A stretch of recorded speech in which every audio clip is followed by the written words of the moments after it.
Structure of atom और atomic structure, ये जो चैप्टर है बच्चों, इसमें बेसिकली हम लोगों को एटम के डिफरेंट डिफरेंट मॉडल्स के बारे में बात करनी है। देखिए जैसे जैसे किसी दीवार को, किसी वॉल को बनाने में ईंटों का उपयोग होता है बच्चों, ब्रिक्स का उपयोग होता है, बिल्कुल वैसे ही किसी भी एलिमेंट को बनाने में एटम का यूज होता है। एटम्स होते हैं या एटम्स का कुछ एग्जिस्टेंस है बच्चों, इसके बारे में सबसे पहले बताया था बच्चों डेमोक्रिटस ने। ये तो मेरे ख्याल से आप लोगों ने बच्चों जूनियर क्लास में पढ़ा होगा कि Democritus told us the existence of atom.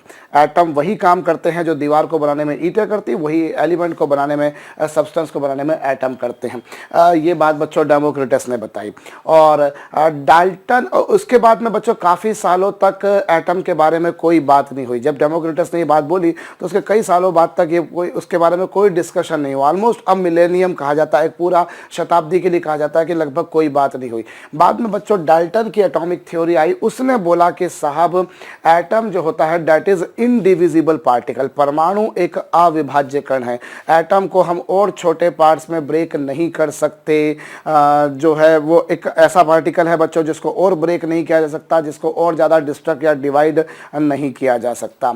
उसने ये बताया बच्चों कि जो किसी भी एलिमेंट के जितने भी एटम्स होते हैं, किसी भी एलिमेंट के जो एटम्स होते हैं बच्चों, वो सारे के सारे एटम जो होते हैं वो आइडेंटिकल इन मास और साइज होते हैं। क्या होते हैं बच्चों? वो they are identical in mass and mass भी होता है, संभवतः या साइज भी होता है और प्रॉपर्टीज भी होता है। It was Dalton's atomic theory. Dalton atomic theory के जो जो पोस्टुलेट थे वो मैं आपको बता रहा हूँ बच्चों। उसने बोला कि जो एटम्स होते हैं, किसी भी एलिमेंट के जितने भी एटम्स हैं बच्चों, they are identical in mass, they are identical in sizes, they are identical in properties. और सबसे पहले क्या बात बोली उसने बच्चों कि जो एटम्स होते हैं वो क्या होते हैं? इनडिविजिबल, वो अविभाज्य है, आप उसे और छोटे पार्ट्स में ब्रेक नहीं कर सकते।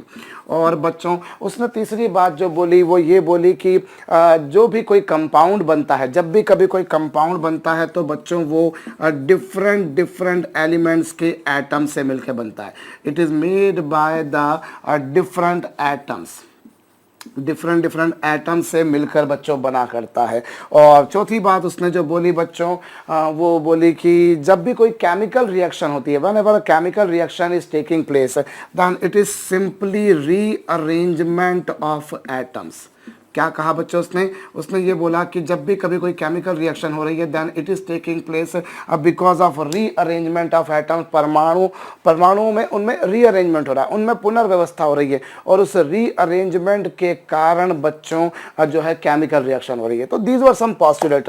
हो सकता है कुछ और पोस्टुलेट्स भी आपको किसी किसी बुक में मिल जाए, पर जो मेन बात थी वो मैंने आपको बताई बच्चों कि एटम के एग्जिस्टेंस के बारे में सबसे पहले बात करें डेमोक्रिटस ने। डाल्टन ने उसकी थ्योरी दी जिसमें उसने बाकायदा बोला कि यस एटम्स होते हैं, और एटम्स ऐसे हैं जिनको आप डिस्ट्रक्ट नहीं कर सकते, जिन्हें आप डिवाइड नहीं कर सकते, जिन्हें आप विभाजित नहीं कर सकते। और किसी भी एलिमेंट के जितने भी एटम्स होंगे बच्चों, they are identical in mass and properties and sizes में आल्सो बी इक्वल। और बच्चों उसने ये बोला कि जो कंपाउंड्स जो भी होते हैं बच्चों, जो भी आपके पास में कोई कंपाउंड है, it is basically made by different atoms, different different atoms से मिलकर बनता है कोई भी कंपाउंड।